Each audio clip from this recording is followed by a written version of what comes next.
Bonjour à tous. Grinu Kaya Mio. Mesdames et messieurs, bonjour. Quelles que soient les circonstances, vos élèves peuvent continuer à apprendre. Avec EduWeb, vos programmes restent accessibles partout, tout le temps et sur tout support. Le résultat évident est qu'il n'y a aucune rupture pédagogique et une image de votre établissement à la pointe de la technologie, comme d'ailleurs le recommandent, n'est-ce pas, les autorités éducatives qui conseillent une éducation numérique de nos apprenants désormais. Nous vous invitons donc à nous suivre, n'est-ce pas, dans la présentation de ce que EduWeb vous propose à votre établissement et à vos apprenants. Suivez-nous donc. Bien, nous allons maintenant vous accompagner dans la visite guidée sur la plateforme, n'est-ce pas, qui vise à soutenir l'éducation numérique de vos enfants, de vos élèves. Alors, vous pouvez, à partir de n'importe quel navigateur, Google Chrome, Opera, Mozilla Firefox ou Internet Microsoft Edge. Je vous conseille vivement ce dernier navigateur, Microsoft Edge, parce que justement, ça permet de visualiser les différents paramètres d'accès que vous saisissez. Ainsi donc, quand il y a une erreur, vous avez la possibilité de pouvoir rectifier. Nous y allons donc.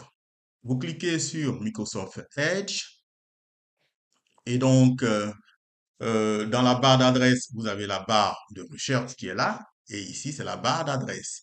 Vous saisissez E-6 school.eduweb.ci. E-6 school. Vous y êtes ainsi. Voilà. Quand vous tapez Entrée, vous atterrissez donc sur la page d'accueil. Et donc, à partir de la page d'accueil, vous pouvez juste voir en bas les différentes catégories de cours qui défilent. Et voilà, un échantillon de cours et les partenaires qui sont en bas. Alors, ici, vous avez différents onglets. La liste des partenaires ici également. Euh, pour ceux qui sont au cycle secondaire, vous avez la continuité pédagogique et le cours à proprement dit, les cours à proprement dit avec les évaluations qui suivent. Pour ce qui concerne la continuité pédagogique, lorsque vous y cliquez, vous atterrissez donc sur votre espace de continuité pédagogique. Cet espace, justement, nous avons pour chaque congé scolaire, à l'intention de nos abonnés, des évaluations qui sont déposées dans toutes les disciplines et auxquelles, n'est-ce pas, sont soumis, n'est-ce pas, les élèves pour s'occuper seulement pendant les congés scolaires. Et donc, les évaluations, les devoirs qui sont déposés sont corrigés, soit par les enseignants EduWeb, soit par les enseignants de leurs établissements. Alors, là, c'est la continuité pédagogique, donc, où les élèves sont occupés pendant chaque congé scolaire. Ou bien ici, cours et évaluation. Et donc, ici, nous avons l'espace où nous avons les différents cours, les différentes disciplines. Et donc, vous avez les supports de cours, la trace écrite que l'élève doit étudier et les évaluations, n'est-ce pas, conséquentes. Donc, quand je clique, par exemple, sur mathématiques, alors j'ai les différents niveaux en mathématiques. Il en est de même pour toutes les autres disciplines. On va voir par exemple l'anglais. Voilà les différents niveaux. Alors, nous allons visiter pour le cycle primaire. Et donc, pour le cycle primaire, nous avons les quatre niveaux CM2, CM1, CE2 et CE1. Progressivement, nous allons descendre dans les cours préparatoires, qui du reste ont encore à apprendre à attraper un stylo. Alors, donc, on va essayer d'aborder, se connecter à un espace du cycle primaire, le CE1, par exemple. Bon, on pourrait prendre le CM2 aussi. Mais bon, CE1, à tout hasard. Donc, vous êtes obligé de vous connecter avec les paramètres que vous avez reçus. Donc, l'élève, ses paramètres.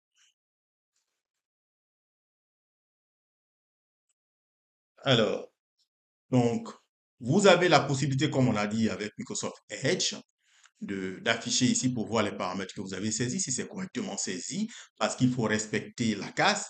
Quand c'est majuscule, il faut respecter. Quand c'est minuscule, il faut respecter. Quand il y a un caractère spécial, il faut respecter. Et quand il y a un chiffre, il faut respecter. Connexion. Voilà. Et donc, ici, vous avez le mois de septembre pour les révisions. Pour nos abonnés, n'est-ce pas, chaque mois sera servi jusqu'au mois de mai. Donc, voici les contenus du mois de septembre. Il y a les contenus du mois d'octobre, novembre, décembre, ainsi de suite. Ces contenus sont cachés pour le moment. Et donc, là, vous avez la possibilité. Pour le moment, c'est ouvert gracieusement. N'importe qui peut se connecter en ce moment pour s'exercer à ces différents des évaluations qui sont là. Alors, je vais cliquer par exemple sur exploitation des tests. Ça, c'est le cours, hein. Cliquez sur exploitation des tests. Et donc, vous avez le cours qui est là. Voilà, français. Donc, l'élève a le temps de lire et tout ça. Et donc, après lecture, il peut faire l'évaluation conséquente par rapport à ses contenus, etc. Ainsi de suite, l'élève progresse dans son cours et après lecture de la trace écrite, n'est-ce pas, il y a une évaluation conséquente qui suit. Ainsi de suite. Alors, on va par exemple voir éveil au milieu, hein, toujours pour la même classe, c'est 1. L'élève avait déjà tenté, hein. Voilà. Et donc, voilà, on progresse dans le cours.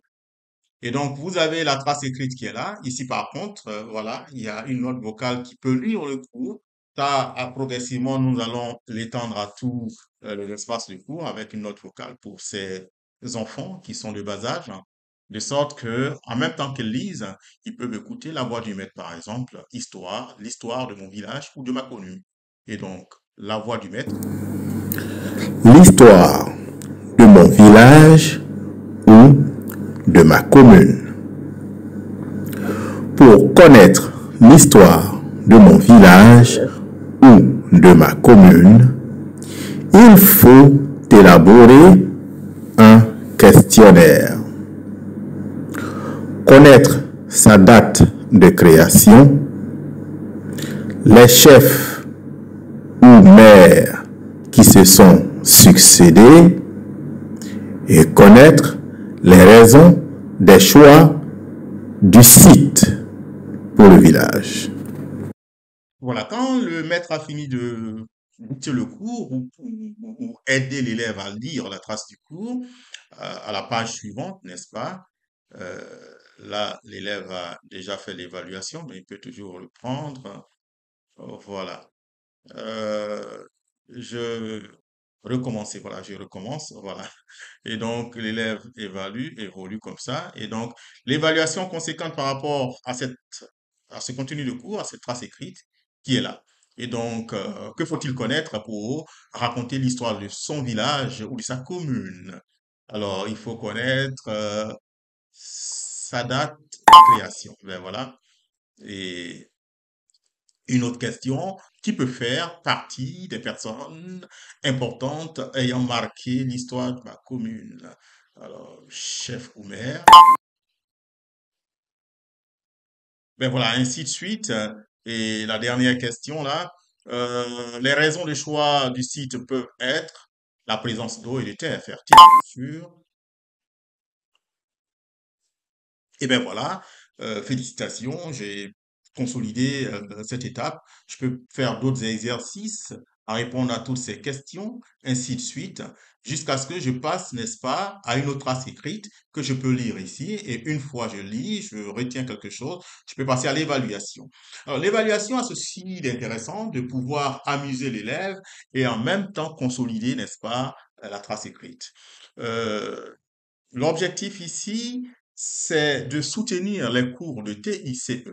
Il ne s'agira pas ici d'apprendre comment utiliser ouvrir Word, utiliser Excel. Ici, l'élève manipule l'informatique tout en révisant ses leçons.